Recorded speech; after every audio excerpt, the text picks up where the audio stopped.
doon sa Treviso, hindi pa ako nakakatulog na linisin kung aking mga inakay. So, ito po relate ko ako dito. Ating pong pagsalusaluhan, ang aking pong, ang title po nito ay Kapanatagan sa ating Diyos. Marami pong makaka-relate dito siguro. Okay po? Ang nakasulat po dito, babasahin ko lahat. Ay ito po ang talagang nakaprepare that time na ibinigay ko sa akin ng Lord. Ano po?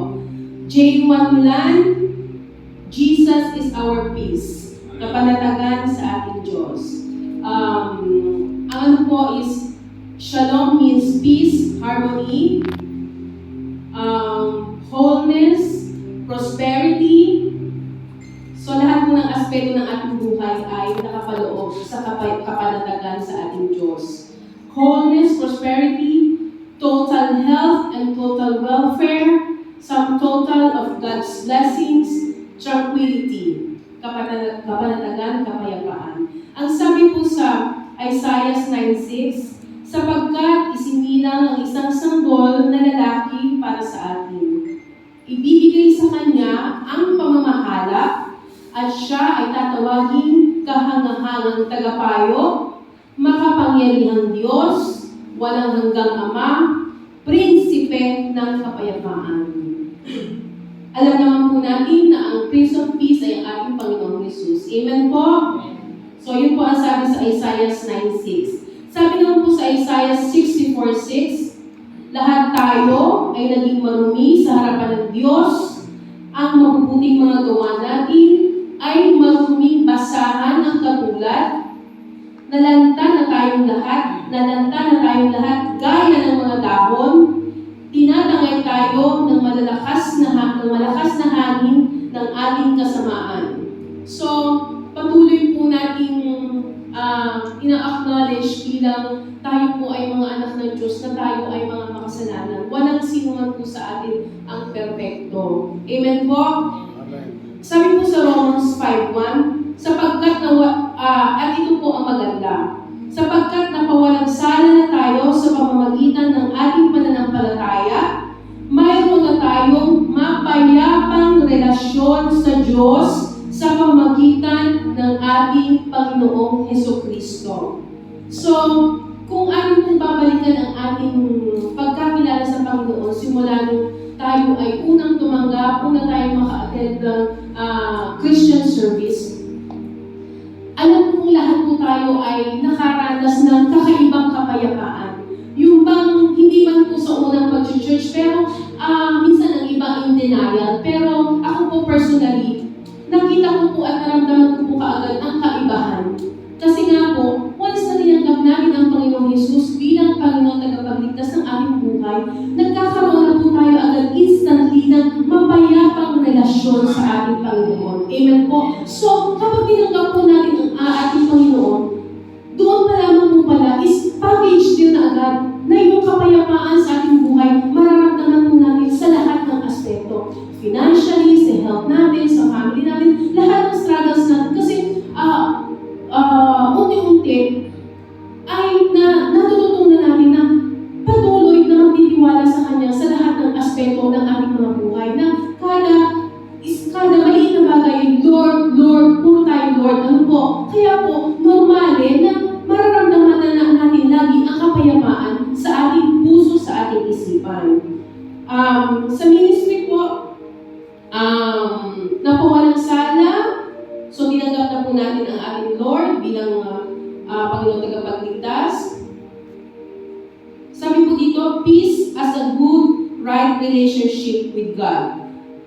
Sa ministry naman po, sabi po sa Colossians 3:15, paghaliin ninyo sa inyong puso ang kapayapaang kaloob ni Kristo, sapagkat yan ang dahilan kung bakit tayo tinawag sa isang katawan. J1 nila, magpasalamat po tayo lagi. Sabi po sa Isaiah 26:1-4, medyo mahaba po ito, sa araw na iyon, ganito ang aawitin sa Juda. Binatang po ito ng J1 nila. Matatag na ang ating ministeryo. Amen? Matatag na ating ministeryo. Simula pa po noong panahong wala pa po ang iba dito, wala pa si Brother Dante, marami nang pinagdaanan ng J1 nila, pero nananatiling nakatayo at pananampalataya. Ang ministeryo ito na ipinagkaloob, pinagkatiwala ng Panginoon sa ating lahat na naririto nananampalataya at naglilingkod sa ministeryo ito. So patuloy po natin i-claim yun, ipag-pray sa paghalinin nyo sa inyong puso ang kapayapaang kaloob ng Kristo sapagkat yan ang dahilan kung bakit kayo tinawag sa isang katawan. Naulit ko na po pala yun. Sabi po sa Isaiah 26:1-4, sa araw na iyon, ganito ang aawitin sa Judah, J1 Milan, matatag na ang ating ministeryo, si Yahweh ang magtatanggol sa atin at magbibigay ng lahat ng tagumpay. Amen? Buksan ang pintuan at hayaang pumasok ang matuwid na bansa na laging tapat. Lagi po tayong may assurance of God's love and power sa ating ministeryo, sa ating mga buhay. So patuloy po natin yung pinanghahawakan at panghahawakan. Binibigyan mo ng lubos na kapayapaan ang mga may matatatag na paninindigan at sa iyo ay nagtitiwala.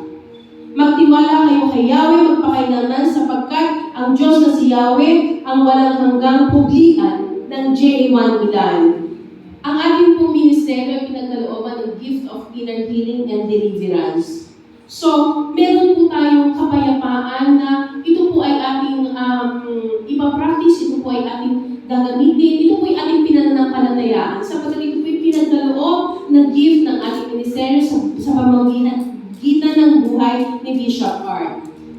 Sabi po sa Philippians 4:9, isagawa ninyo ang lahat ng inyong natutunan, tinanggap, narinig, at nakita sa akin. Sa gayon, sa inyo ang Diyos na nagbibigay ng kapayapaan.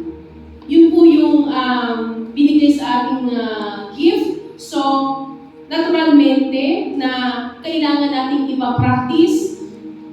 Prima dituto ng ating mga pastors, ano po, at tayo naman po ay every time na ina-encourage tayo na kahit tayo mga members, i-practice po natin ang gift of inner healing and deliverance, magpa-equip po tayo.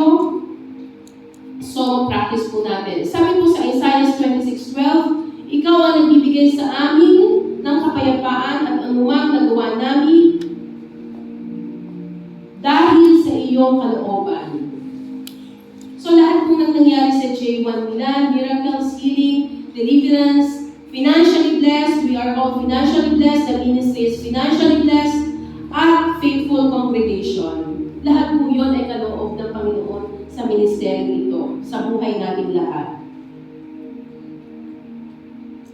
Roma 16:17-20, mga kapatid, nakikiusap ako sa inyo, mag-ingat kayo sa mga pasimuno ng pagkakampi-kampi at sanhi ng pagtalikod dahil sa pagsalungat nila sa mga aral na tinatanggap ninyo. Hindi po maiiwasan na mayroon pong nakaka-attend o meron pong mga siguro kahit matagal na natin kasama ay hindi pa rin talaga ganon kaano ang kalaki o katatag ang pananampalataya nila about sa gift of inner healing and deliverance unless sila mismo lalapit sa mga pastors at magpapapray at mararanasan nila. Ano po? Yun naman po ay normale. Iwasan ninyo sila, ang mga taong gayon ay hindi naglilingkod para kay Kristo na Panginoon natin, kundi para sa pansariling hangarin. Inililigaw nila ang mga may mahinang pag-iisip sa pamamagitan ng kaakit-akit at matatamis na pangungusap kahit na balita-balita ang inyong pagkamasunurin kay Kristo. Nais ko maging matalino kayo. Ito po, napakaganda po nito. Nais ko maging matalino kayo tungkol sa mga bagay na mabuti. Maging matalino daw po tayo sa mga bagay na mabuti at maging mangmang sa mga bagay na masama. Napakaganda po ba, diba? So, ibig sabihin, ang wisdom talaga natin, kung lagi natin hihingin sa Lord, ay malidirect tayo, mag-guide tayo sa mabubuting gawain para sa ikalulugod at kaluluwalhati ng pangalan ng ating Panginoon. Ang Diyos ang bukal ng kapayapaan. Amen? Ang Diyos ang bukal ng kapayapaan. Amen. Malapit na ninyong pasukuhin sa inyo si Satanas. Pagpalain kayo ng ating Panginoong Jesus. Yun po ang sabi sa Romans 16:17-20.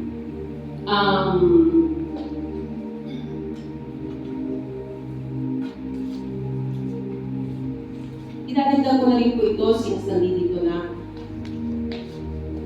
po ay actually, nabasa ko lang po. Gusto ko pong i-share sa inyo.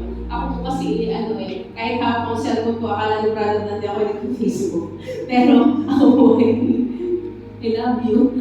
Ako po ay ako po ay marunong po ako magbasa. Dati po ay mga libro, pero since nauso na ang cellphone, mas madali na nga.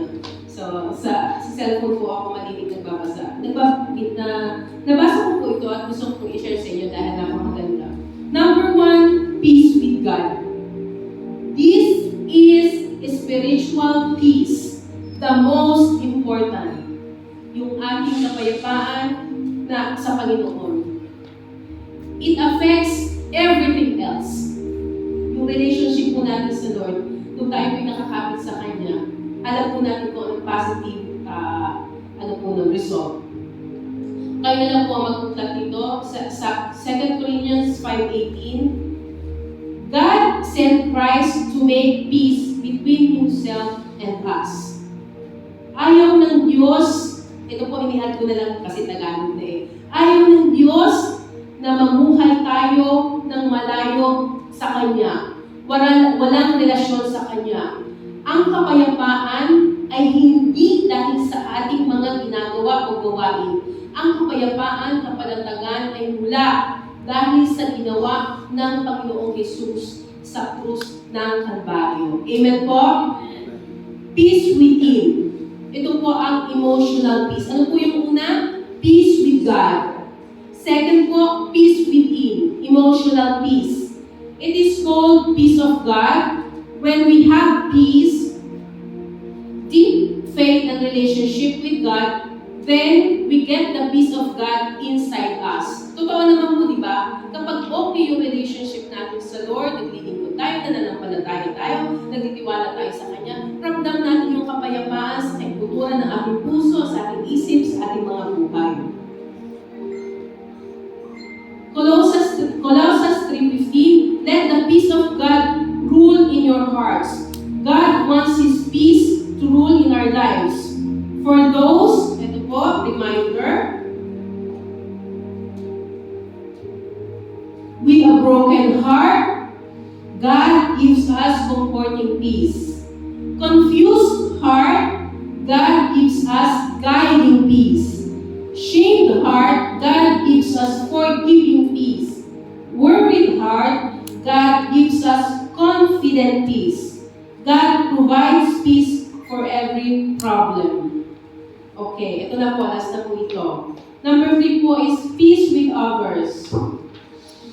The Lord offers relational peace. The Bible says in Ephesians 2:16,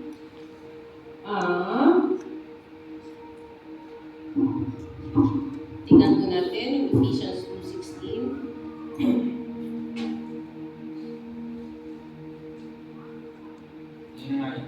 Ayun na po yun. Okay po. So hindi ko na po i-open. Pakibasa, Sister Lori. Sa pamamagitan ng kanyang kamatayan sa krus, inakasan niya ang kanilang alitan. Pinagkasundo sila sa Diyos at pinagbuklod sa isang katawan. Amen. Hallelujah. Kapag wala po tayong mapayapang relasyon sa Diyos, magawin din po ang relasyon natin sa ating kapwa. In general po. Hindi naman po, pero most po, mahirap na hindi ayos yung relasyon natin sa Panginoon. Sikapin po natin at hinilagi sa Lord na magpursige po tayo na magkaroon ng malalim at mapayapang relasyon sa ating Diyos upang magkaroon po tayo lagi ng mapayapang relasyon sa ating kapwa at mga mahal natin sa buhay, kapatid sa pananampalataya. Stress comes from trying to do it all on your own. Stress comes from trying to do it on your own, all on your own. Instead, peace comes from putting it in all God's hands. Amen po. At ang conclusion ko po is, nasa Filipos 4, 5 and 7. 5 to 7. Filipos 4, 5 Ipadama ninyo sa lahat ang inyong kabutihang loob, malapit nang dumating ang Panginoon. Sama ko na po yung 6. Huwag kayong mabalisa tungkol sa anumang bagay, sa halip hingin ninyo sa Diyos ang lahat ng inyong kailangan sa pamamagitan ng panalangin ng pasasalamat.